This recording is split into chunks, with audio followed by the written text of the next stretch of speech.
Pagi itu, showroom mobil mewah milik keluarga besar Andi terlihat begitu megah, lantai mengilap, lampu kristal berkilauan, dan deretan mobil mahal berdiri gagah seolah memamerkan harga diri pemiliknya. Namun, di antara kemewahan itu, seorang pria tua berjalan perlahan memasuki ruangan. Pakaiannya sederhana, kemejanya sedikit kusut, sepatu tuanya tampak sudah lama dipakai. Tak ada satupun yang menyangka bahwa pria itu adalah Tuan Lee, pemilik sebenarnya dari seluruh bisnis tersebut, seorang miliarder yang memilih datang tanpa identitas. Ia berhenti sejenak, memandang sekeliling dengan mata yang dalam. "Jetty, ini tempat yang selama ini dibanggakan cucuku," gumamnya pelan. Tak lama, seorang pegawai wanita menghampiri, wajahnya cantik, namun sorot matanya penuh penilaian. "Selamat pagi, Pak," ucapnya singkat, tanpa senyum tulus. Matanya dengan cepat menelusuri penampilan Tuan Lee dari kepala hingga kaki. Dalam hati ia sudah menyimpulkan, bukan pembeli. "Bapak mau lihat-lihat saja, atau?" tanyanya dengan nada setengah malas.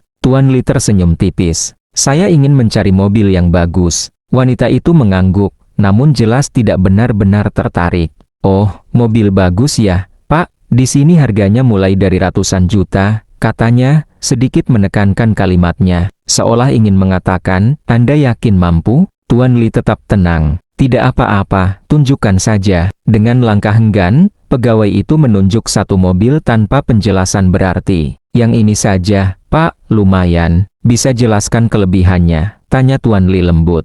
Wanita itu menghela napas pelan. "Standar saja, Pak. Mesin bagus, interior oke, ya seperti mobil mahal pada umumnya." Belum sempat percakapan berlanjut, suara ponsel wanita itu berbunyi. Ia melirik layar, lalu wajahnya berubah. "Oh, maaf ya Pak, saya ada urusan penting sebentar." Tanpa menunggu jawaban, ia pergi begitu saja. Tuan Lee berdiri sendiri di tengah showroom besar itu. Tidak marah, tidak kecewa, hanya diam, memperhatikan. Beberapa menit berlalu, hingga akhirnya, langkah ringan terdengar mendekat. "Selamat pagi, Pak." Suara itu lembut, hangat. Seorang wanita lain berdiri di hadapannya, wajahnya sederhana, namun senyumnya tulus dan menenangkan. Namanya Indah. "Saya Indah, Pak. Maaf kalau Bapak sempat menunggu. Apa yang bisa saya bantu?" katanya dengan sopan, sedikit membungkuk.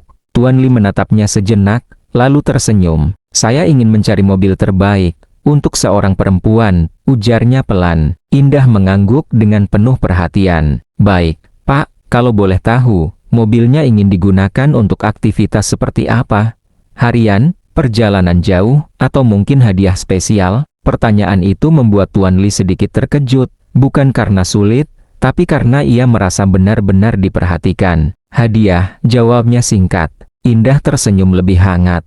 "Kalau begitu, saya akan bantu pilihkan yang terbaik, Pak." Ia berjalan mendampingi Tuan Lee, menjelaskan satu persatu mobil dengan sabar. "Yang ini desainnya elegan, Pak, cocok untuk perempuan yang suka tampil anggun, interiornya juga nyaman sekali." Ia membuka pintu mobil dengan hati-hati. "Silakan, Pak, boleh dilihat bagian dalamnya." Tuan Lee mengamati dengan seksama. Cara Indah berbicara, cara ia menghargai setiap pertanyaan, bahkan cara ia tidak sedikit pun meremehkan dirinya. "Kalau yang ini, Pak," lanjut Indah sambil berjalan ke mobil lain. "Fiturnya lebih lengkap, ada sistem keamanan terbaru, dan konsumsi bahan bakarnya juga lebih efisien. Banyak pelanggan wanita yang menyukai model ini." Tuan Lee tersenyum tipis. "Kalau menurutmu, mana yang paling cocok?" Indah terdiam sejenak, ia tidak langsung menjawab. Ia benar-benar berpikir. "Kalau saya boleh jujur, Pak," katanya hati-hati, "yang ini." Ia menunjuk satu mobil dengan desain elegan, tidak terlalu mencolok namun berkelas. "Kenapa?" tanya Tuan Lee. "Karena mobil ini bukan hanya terlihat indah, tapi juga nyaman dan aman. Saya rasa, orang yang menerimanya pasti akan merasa sangat dihargai," jawab Indah tulus. Hening sejenak. Tuan Lee menatap mobil itu, lalu kembali menatap Indah. Matanya terlihat puas. "Baiklah," katanya pelan, "saya ambil mobil ini." Indah sedikit terkejut, namun tetap tersenyum profesional. "Baik, Pak, nanti saya bantu prosesnya." Namun, sebelum ia berbalik, suara Tuan Lee kembali terdengar. "Tapi mobil ini." Ia berhenti sejenak. "Aku belikan untukmu." Indah membeku. "Maaf, Pak." Suaranya bergetar. Tuan Lee menatapnya dengan tenang. Kamu yang pilih, kamu yang paling tahu nilainya. Wajah Indah berubah, bingung, terkejut, tidak percaya. Saya tidak mengerti, Pak. Saya hanya menjalankan tugas saya. Tepat sekali, potong Tuan Li lembut. Dan kamu melakukannya dengan hati. Indah menunduk, masih mencoba mencerna. Kenapa? Saya, Pak? Tanyanya lirih. Tuan Li tersenyum tipis. Karena di tempat sebesar ini, ia menatap sekeliling showroom. Hanya kamu yang melihat saya sebagai manusia, bukan dari penampilan. Air mata mulai menggenang di mata Indah. Ia tidak tahu harus berkata apa. Sementara di sudut ruangan, beberapa pegawai mulai memperhatikan, termasuk wanita yang tadi meremehkan Tuan Li. Wajah mereka berubah, tidak percaya, dan mulai gelisah. Tanpa mereka sadari, hari itu bukan hanya tentang sebuah mobil, tapi tentang sebuah pilihan yang akan mengubah hidup seseorang selamanya. Beberapa hari setelah kejadian di showroom, hidup Indah tidak lagi terasa sama. Mobil mewah yang tiba-tiba menjadi miliknya masih terasa seperti mimpi. Bahkan hingga malam hari, ia sering duduk diam, mencoba memahami satu pertanyaan yang terus berputar di kepalanya. Siapa sebenarnya Tuan Li? Namun sebelum ia menemukan jawabannya, sesuatu yang jauh lebih mengejutkan datang. Sebuah amplop berwarna emas diantarkan langsung ke tempat tinggalnya. Dengan tangan sedikit gemetar, Indah membuka undangan itu. Tulisan di dalamnya rapi dan elegan. Undangan kehormatan, acara keluarga besar Tuan Li. Dan di bawahnya, tertulis namanya, Indah. Ia terdiam lama. Aku, diundang, bisiknya pelan. Malam acara pun tiba. Sebuah gedung megah dipenuhi cahaya lampu kristal. Musik klasik mengalun lembut. Dan para tamu datang dengan pakaian mahal yang berkilauan. Indah berdiri di depan pintu masuk. Gaun yang ia kenakan sederhana, cantik, tapi jelas berbeda dari kemewahan di sekelilingnya. Ia menarik napas panjang. Aku cuma datang untuk memenuhi undangan. Itu saja, gumamnya mencoba meyakinkan diri. Dengan langkah pelan, ia masuk. Namun baru beberapa langkah, tatapan mulai terasa. Beberapa orang memandangnya dari atas ke bawah. Bisikan mulai terdengar. Dia siapa? Sepertinya bukan dari kalangan kita. Lihat bajunya, sederhana sekali. Indah menunduk sedikit. Ia mencoba mengabaikan semuanya. Namun tiba-tiba, seorang wanita paruh baya menghampirinya dengan senyum tipis yang terasa tajam. Kamu, tamu undangan? Tanyanya. Iya, Bu, jawab Indah pelan. Saya diundang oleh... Siapa yang mengundangmu? Potong wanita itu. Indah ragu sejenak. Tuan Li. Seketika, ekspresi wanita itu berubah, namun bukan menjadi ramah, melainkan sinis. Oh, jadi kamu yang itu, katanya pelan, cukup keras untuk didengar orang di sekitar. Beberapa tamu mulai mendekat, tertarik. Pegawai showroom itu, ya, ujar seseorang sambil tersenyum meremehkan. Berani sekali datang ke acara keluarga seperti ini. Wajah Indah memucat. Saya hanya memenuhi undangan, jawabnya lirih. Namun mereka tertawa kecil. Undangan tidak selalu berarti pantas hadir, sahut yang lain. Kalimat itu terasa seperti tamparan. Indah mulai merasa sesak.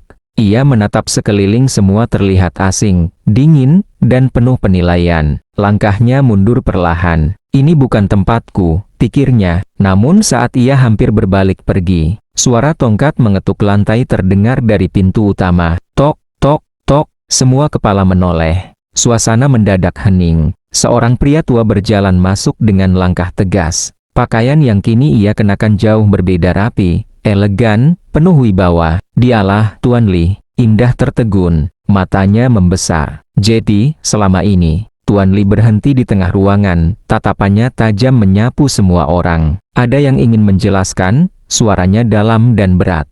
Kenapa tamu saya diperlakukan seperti itu? Tak ada yang berani menjawab. Beberapa orang saling pandang, tiba-tiba gugup. Wanita paruh baya tadi mencoba tersenyum. Kami hanya berbicara biasa, Ayah. Biasa, ulang Tuan Li. Nadanya dingin. Ia melangkah mendekati Indah, lalu berdiri tepat di sampingnya. Tanpa ragu, tanpa malu. Kalian boleh punya harta, katanya lantang. Tapi tidak semua punya hati. Kalimat itu menggema di seluruh ruangan. Tak ada yang berani bersuara. Tuan Li menatap satu persatu wajah di hadapannya. Aku melihat sendiri, siapa yang tulus, dan siapa yang hanya berpura-pura. Ia menoleh ke arah Indah. Suaranya melembut. Dan gadis ini, lebih berharga dari banyak orang di ruangan ini. Indah menunduk, Air matanya tak lagi bisa ditahan. Namun, apa yang terjadi setelahnya, jauh lebih mengejutkan. Tuan Li mengangkat tongkatnya sedikit. Andi, panggilnya tegas. Dari kerumunan, seorang pria muda melangkah maju. Wajahnya tampan, sikapnya tenang, dan auranya penuh percaya diri. Dialah Andi, cucu Tuan Li, pewaris seluruh bisnis keluarga. Tatapan Andi sempat berhenti pada Indah. Ada kebingungan di matanya. Kakek, ucapnya pelan. Tuan Li berdiri tegak. Mulai malam ini, katanya tanpa ragu, aku sudah mengambil keputusan. Semua orang menahan napas. Aku ingin kamu menjadikan Indah sebagai pasanganmu. Hening, seolah waktu berhenti. Apa? Bisik seseorang. Ruangan langsung dipenuhi bisikan kaget. Ini tidak mungkin. Seorang pegawai. Dia tidak pantas. Andi sendiri terdiam. Wajahnya menunjukkan keterkejutan yang tak bisa disembunyikan. Kakek, ini bukan hal yang bisa diputuskan begitu saja, katanya mencoba tenang. Sementara itu, Indah benar-benar membeku. Tidak, ini pasti salah, bisiknya pelan. Ia menatap Tuan Li dengan mata penuh kebingungan. Saya tidak bisa, Pak. Namun Tuan Li tetap tenang. Keputusan ini tidak dibuat sembarangan, ujarnya. Ia menatap semua orang dengan tegas. Aku tidak sedang mencari menantu dari kekayaan. Aku mencari seseorang yang bisa menjaga keluarga ini dengan hati. Tatapannya kembali pada Indah. Dan aku sudah menemukannya. Air mata Indah jatuh tanpa suara. Sementara di sekelilingnya, orang-orang mulai terpecah antara marah, tidak percaya, dan iri. Dan di tengah semua itu, satu pertanyaan besar menggantung di udara. Apakah ini awal dari kebahagiaan? Atau justru awal dari badai yang lebih besar? Malam pesta itu berakhir tanpa kehangatan. Alih-alih menjadi awal kebahagiaan, keputusan Tuan Li justru menyalakan api konflik di dalam keluarga. Di ruang pertemuan besar rumah keluarga, suara-suara penolakan terdengar keras. Ini tidak masuk akal. Bagaimana mungkin seorang pegawai biasa menjadi bagian dari keluarga kita? Ini akan merusak reputasi kita. Satu persatu anggota keluarga mengungkapkan keberatan mereka. Nada mereka bukan hanya tidak setuju, tapi juga penuh penghinaan. Tuan Li duduk diam di kursinya, wajahnya tenang, namun matanya menunjukkan ketegasan yang tak tergoyahkan. Sudah selesai? Tanyanya pelan. Namun sebelum ia melanjutkan, satu suara lain terdengar. Kakek, saya juga tidak setuju. Semua mata langsung tertuju pada Andi. Ia berdiri tegak, namun wajahnya terlihat serius bahkan sedikit tegang. Saya menghormati keputusan kakek, lanjutnya. Tapi ini menyangkut hidup saya. Ia menarik napas dalam. Saya bahkan tidak mengenalnya. Bagaimana mungkin saya harus menikah dengan seseorang hanya karena satu kejadian? Ruangan kembali hening. Ini pertama kalinya Andi secara terbuka menentang keputusan Tuan Li. Tuan Li menatap cucunya dalam-dalam. Kamu meragukan penilaianku? Tanyanya tenang. Bukan begitu, jawab Andi cepat. Tapi pernikahan bukan soal penilaian singkat.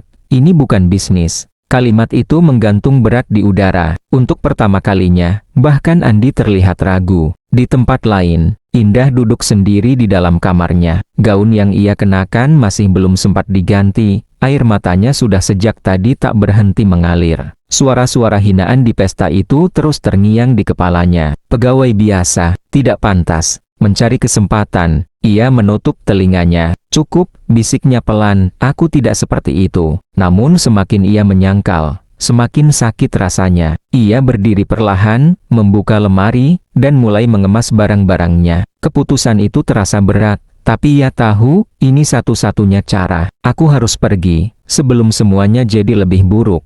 Keesokan harinya, Indah datang ke showroom lebih awal dari biasanya. Tangannya menggenggam sebuah amplop. Surat pengunduran diri. Ia berjalan pelan melewati mobil-mobil yang dulu ia jelaskan dengan penuh semangat.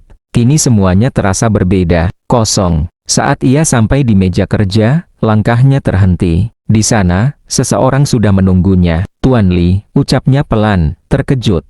Pria tua itu duduk tenang, seolah sudah tahu ia akan datang. Kamu mau pergi? Tanyanya langsung. Indah terdiam, matanya mulai memerah lagi. Saya tidak pantas berada di sini, Pak, jawabnya lirih.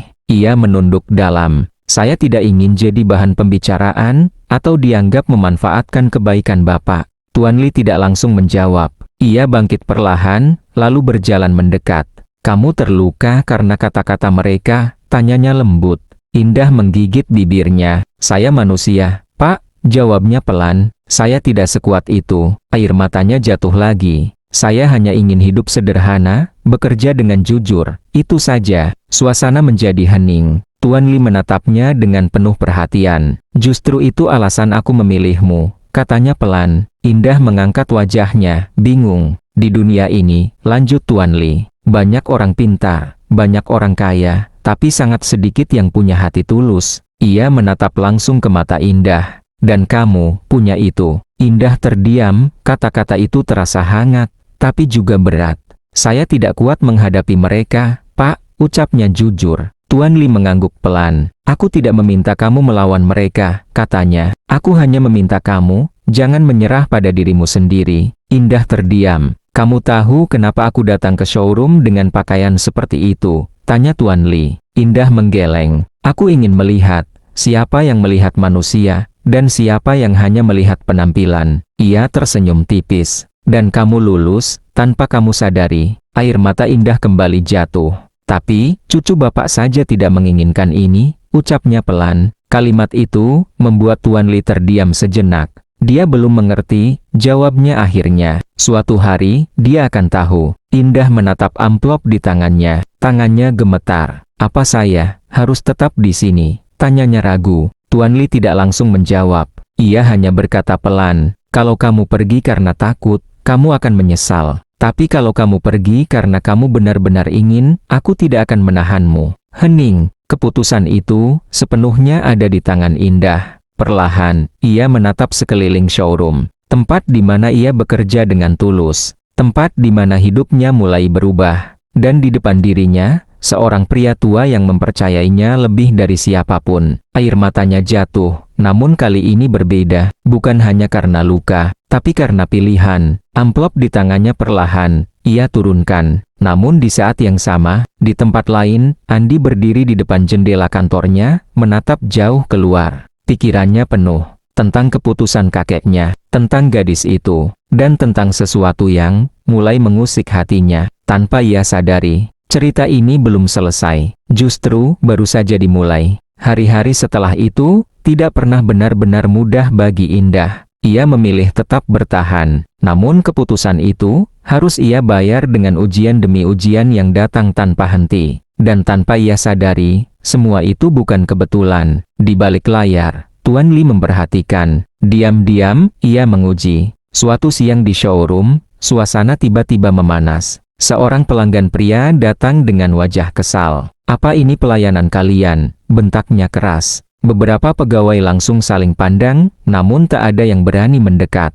Indah menarik napas pelan, lalu melangkah maju. "Selamat siang, Pak, ada yang bisa saya bantu?" ucapnya lembut. "Bantu?" Pria itu tertawa sinis. "Saya sudah beli mobil di sini, tapi sekarang bermasalah. Kalian cuma bisa jual, tapi tidak tanggung jawab." Nada suaranya tinggi, semua orang mulai memperhatikan. Indah tetap tenang. "Mohon maaf atas ketidaknyamanannya, Pak, boleh saya lihat masalahnya?" Namun pria itu semakin emosi. "Kamu pikir kamu bisa menyelesaikan ini? Kamu cuma pegawai biasa." Kalimat itu menusuk. Beberapa pegawai di belakang mulai berbisik. "Itu dia lagi, pura-pura baik. Cari muka saja." Namun Indah tidak membalas. Ia hanya menunduk sedikit.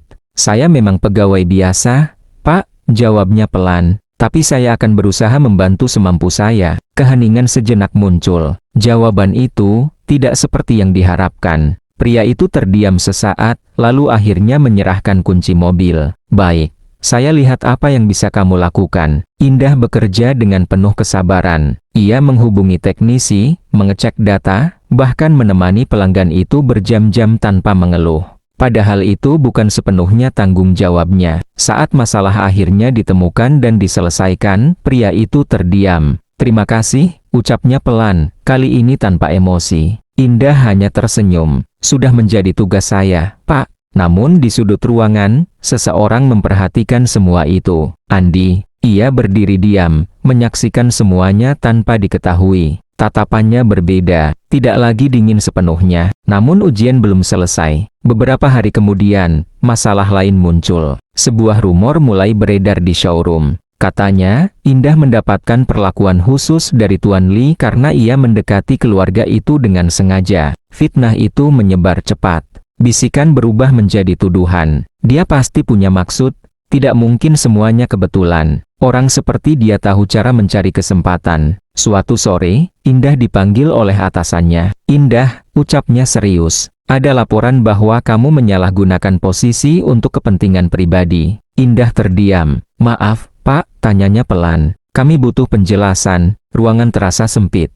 Namun Indah tidak marah, tidak membela diri dengan emosi. Ia hanya berkata jujur. Saya tidak pernah melakukan itu, Pak, saya hanya bekerja seperti biasa. Bisa kamu buktikan? Tanya atasannya. Indah terdiam sejenak. Ia tahu, tidak semua hal bisa dibuktikan dengan mudah. Namun ia tetap mengangguk. Saya akan berusaha, Pak. Hari-hari berikutnya menjadi semakin berat. Beberapa rekan menjauh. Sebagian lagi terang-terangan menyindir. Namun Indah tetap bekerja seperti biasa. Ia tetap membantu siapapun yang membutuhkan. Bahkan, suatu hari, ia rela memberikan kesempatan penjualan besar kepada rekan yang selama ini memfitnahnya. Kamu serius? Tanya rekannya tidak percaya. Itu pelanggan besar. Indah tersenyum kecil. Kamu yang lebih dulu menanganinya, itu hakmu. Rekan itu terdiam. Untuk pertama kalinya, ia tidak bisa berkata apa-apa. Di sisi lain, Andi semakin sering memperhatikan. Awalnya hanya kebetulan, lalu menjadi kebiasaan. Ia melihat bagaimana Indah tetap sopan pada orang yang merendahkannya. Bagaimana ia tetap jujur meski berada dalam tekanan. Bagaimana ia memilih diam daripada membalas. Suatu sore, Andi akhirnya mendekat. Indah sedang merapikan dokumen ketika suara langkahnya terdengar. Kenapa kamu tidak melawan? Tanya Andi tiba-tiba. Indah terkejut, lalu menoleh. Maksudnya, Pak? Tanyanya. Andi menatapnya tajam. Mereka memfitnahmu, mereka meremehkanmu, tapi kamu diam saja. Hening sejenak. Indah menunduk sedikit.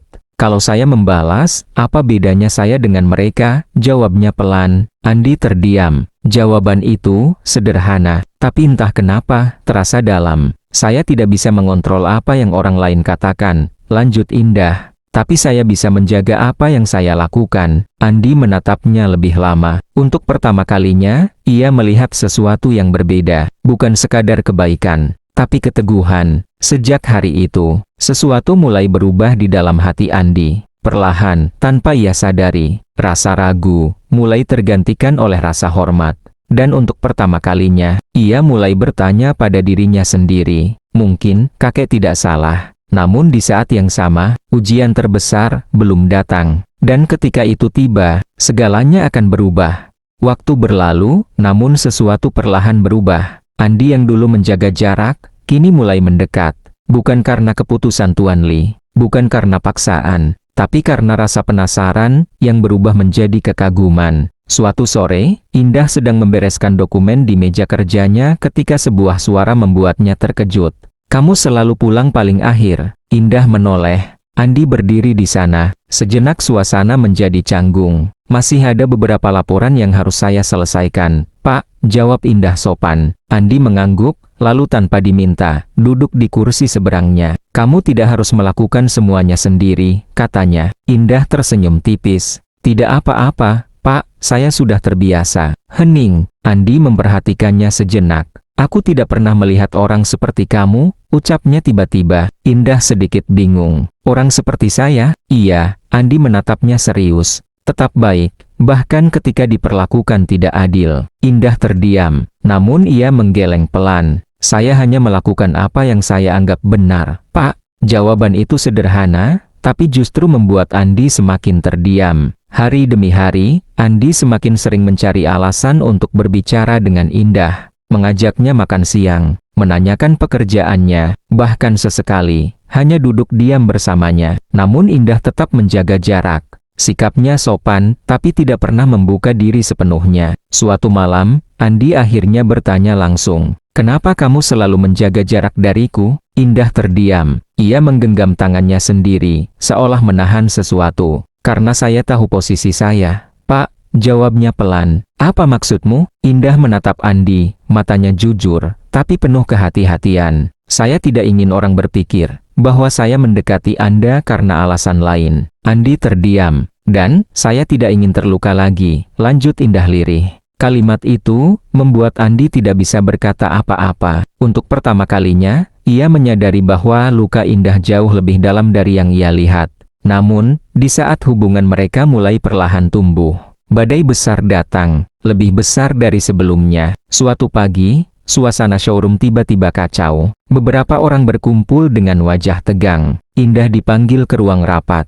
Saat ia masuk, semua mata langsung tertuju padanya. Di atas meja, ada beberapa dokumen, dan satu tuduhan besar. Indah, suara salah satu anggota keluarga terdengar dingin. Kami menemukan bukti bahwa kamu memanipulasi data penjualan. Indah membeku. Apa? Suaranya nyaris tak terdengar. Kamu memindahkan keuntungan ke rekening pribadi, lanjutnya. Ruangan langsung dipenuhi bisikan. Itu dia, akhirnya terbongkar. Dari awal sudah mencurigakan. Indah menggeleng cepat.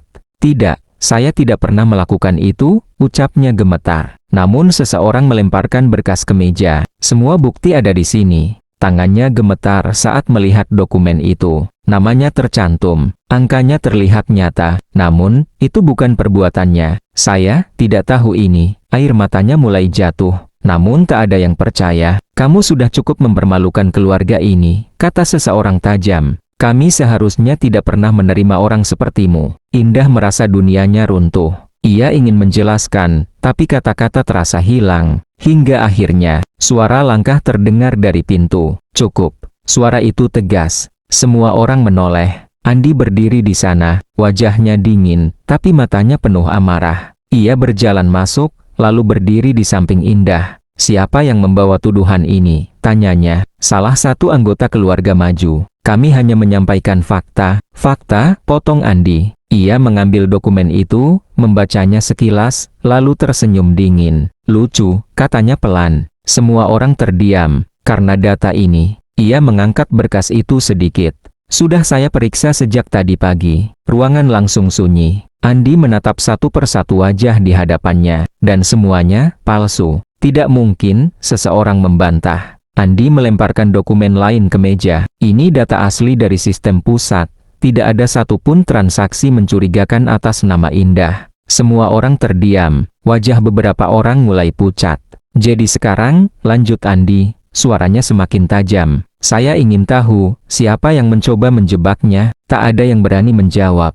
Hening, menegangkan. Andi kemudian berbalik, menghadap semua orang. Dan untuk pertama kalinya, ia berbicara dengan penuh emosi. Kalian terus bicara tentang status, tentang harga diri keluarga, katanya. Tapi apa yang kalian lakukan sekarang? Tak ada yang menjawab.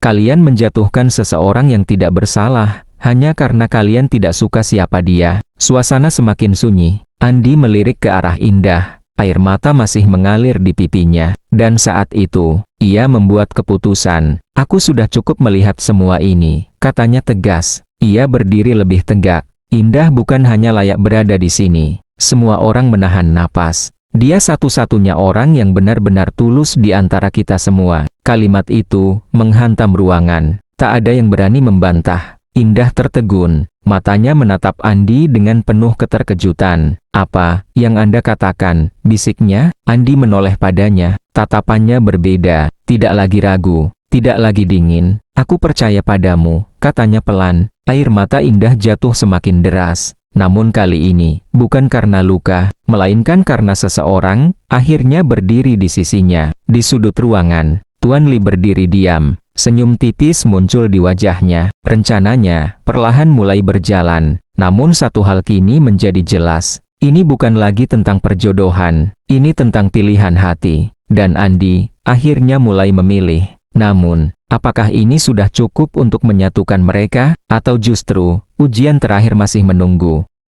Setelah kejadian hari itu, segalanya berubah. Kebenaran yang selama ini tersembunyi, akhirnya terungkap. Melalui penyelidikan internal, ditemukan bahwa fitnah terhadap Indah bukanlah kebetulan. Seseorang dari dalam keluarga sendiri, sengaja memanipulasi data untuk menjatuhkannya. Motifnya sederhana, iri, takut kehilangan pengaruh, dan tidak terima jika seorang pegawai biasa menjadi bagian dari keluarga mereka. Ketika semua bukti dibuka di hadapan keluarga besar, tak ada lagi yang bisa menyangkal. Orang yang selama ini paling lantang meremehkan, justru menjadi pelaku di balik semuanya. Suasana ruang keluarga itu hening. Tidak ada lagi bisikan sinis. Yang tersisa hanya rasa malu. Indah berdiri di tengah ruangan itu. Namun kali ini, bukan sebagai seseorang yang dihakimi, melainkan sebagai seseorang yang akhirnya dipulihkan kehormatannya. Tuan Li duduk dengan tenang, memperhatikan semuanya. Sementara Andi, berdiri tidak jauh dari Indah.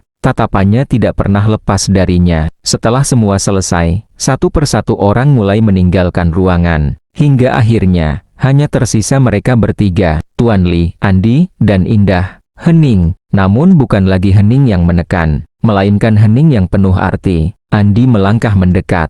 Indah, suaranya lebih pelan dari biasanya. Indah menoleh, matanya masih menyimpan sisa-sisa luka, tapi juga ketenangan yang baru. Andi menarik napas dalam. Aku minta maaf. Indah terdiam. Aku tidak mempercayaimu sejak awal, lanjutnya jujur. Bahkan saat kamu sudah menunjukkan siapa dirimu sebenarnya. Ia menunduk sedikit. Aku terlalu sibuk melihat dari luar, sampai aku hampir kehilangan seseorang yang paling tulus. Air mata Indah kembali menggenang. Namun kali ini, ia tidak merasa sakit. Andi menatapnya kembali. Kali ini, aku tidak bicara karena keputusan kakek, katanya. Dan bukan karena siapa kamu di mata keluarga ini. Ia berhenti sejenak.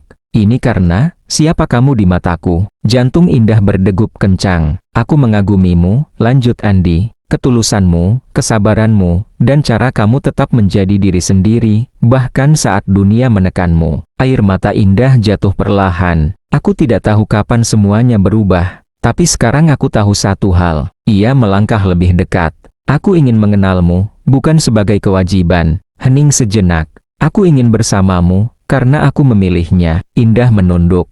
Semua kata-kata itu terasa begitu dalam. Namun luka di hatinya belum sepenuhnya hilang. Kalau suatu hari, ucapnya pelan, orang-orang kembali meragukan saya. Andi langsung menjawab, aku akan berdiri di depanmu. Indah terdiam. Seperti hari ini, lanjut Andi. Dan seperti yang kakek lakukan sebelumnya. Air mata Indah jatuh lagi. Namun kali ini, disertai senyum kecil. Untuk pertama kalinya, ia tidak merasa sendirian. Di sudut ruangan, Tuan Li tersenyum. Matanya yang tua menyimpan kebahagiaan yang dalam. Anak muda, gumamnya pelan. Akhirnya kamu mengerti. Ia berdiri perlahan, mendekati mereka. Aku tidak pernah memaksakan kalian, katanya tenang. Aku hanya mempertemukan dua hati yang seharusnya bertemu. Indah menatapnya dengan penuh haru. Terima kasih, Pak, ucapnya lirih. Tuan Li menggeleng. Jangan berterima kasih padaku, katanya sambil tersenyum. Berterima kasihlah pada hatimu, karena kamu tidak pernah mengkhianatinya. Beberapa bulan kemudian, sebuah acara sederhana digelar. Bukan pesta mewah seperti sebelumnya, namun jauh lebih hangat,